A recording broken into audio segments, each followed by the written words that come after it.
Talking to Quentin Tarantino, welcome to New Zealand, sir. Good to be here. The Hateful Eight is one hell of an experience, a mix of stage play and western. Was it always your intention to create something which subverted audience expectations? It was to some degree or another. I don't think anyone's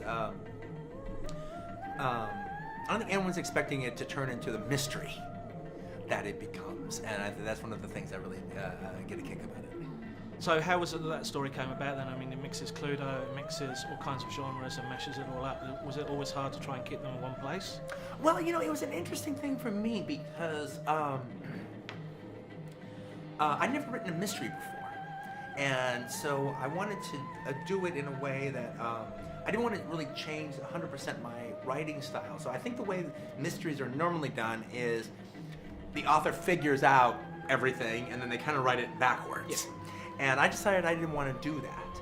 So the thing about it was, I knew who the four characters in the Stagecoach were, but I didn't really want to know who the when I was writing it, especially the first draft. I didn't really want to know who the four characters at Minnie's Haberdashery were. I didn't want to know any more than the characters in the Stagecoach, and I didn't really want to know any more than the audience at that time. And I wanted them to just reveal themselves to me as the piece went on. And then I could change things and move them around or beef them up in the subsequent drafts. But that first draft, I really wanted to duplicate the audience experience of watching it.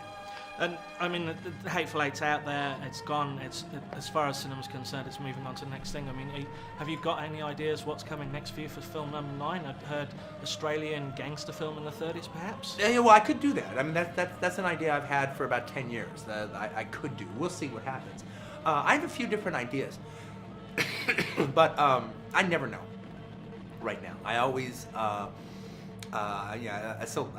still got a few more places to take this movie. I'm still with the Hateful Eight. And then when it's done, when I do all that and it's officially in my rearview mirror, then I start living life again. And then I start flirting around with the different ideas that I'm thinking about, and eventually one of them grabs me. Is that really why the idea of maybe only doing 10 movies through your career's come through? Because it takes so much time to gestate, so much time to work it properly and get it to a place where you're happy with it? No, that's not why the 10. I mean, the reason I've been thinking about doing 10 and stopping is basically it's less about that and more about the idea of having a set filmography as opposed to, say, a career where I go off and I'm working and everything. I like the idea that there's this umbilical cord from the first movie to the last movie, and I might have changed a little bit, but basically they're all done by the same guy to one degree or another. Nevertheless, exactly what I'm going to do after this is very kind of interesting. Because I don't really know. I'm floating around with different ideas, but I don't really know. And there is this aspect that since Hateful Eight is sort of similar to Reservoir Dogs to one degree or another, there is a kind of a closing a loop. There is a full circle quality. So where those next two are going to fall is actually even intriguing for me. So does that mean you know what your 10th film's going to be and how it's going to end and how you're going to wrap it up? No, that's the point. I don't know, actually. That's kind of the point, is the idea that it's like there is this kind of full circle. So what the next two will be is I'm even intrigued by that idea. And you moving more towards stage plays. It's very much a sort of stage feel with the setting, the wonderfully evocative score and imagery and all the way through, but all clearly set in one place. Is that something you want to explore more of? Oh, I think so. Definitely. I mean, I think that's probably. I mean, I could actually see myself doing the Hateful Eight as a theatrical piece, and I could see myself doing it sooner than later, conceivably, actually. But when I do finish with that last, with the 10th movie, it could be 11, but I don't think it's going to be 14. Also, I don't even, it takes about 3 years for me. If I get right to work, it takes about 3 years for me to get something done. So even what the media landscape is going to look like 6 or 7 years from now, who's to say? But when I do quit, I'm not quitting per se. I'm just not making movies, but I'll be writing books, and I could be writing plays. I could be directing plays. It's a transition.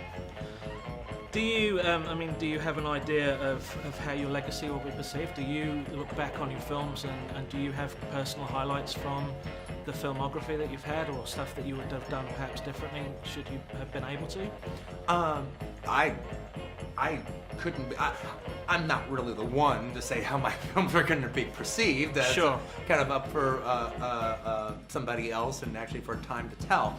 But I'm pretty confident because I'm very, very happy with my work. I mean, that's part of actually where I'm coming from, frankly, is the fact that I feel very, very solid about my filmography. I love all my movies. And just finally, I mean, what kind of films do you like at the moment? Who do you rate? What are you excited about going to the movies to see? And where do you want to go next? Oh, that's a good question. Actually, usually people ask me questions about what it is that when I'm promoting a film, what were the films I liked this given year? Well, those are always the years that I don't see anything, all right, because I'm like making a movie. But as far as I'm concerned, I actually really think, I mean, there's a lot of directors out there that I do like, and I'm interested in their work. Probably like the writer-director that I'm the biggest fan of out there now, and he has been working for a long time, is Pedro Almodovar. I think he's one of the best directors out there in the world. Okay, well, thank you very much for your time, Quentin. The very best luck with The Hateful Eight and cinemas now. My pleasure. Thank you.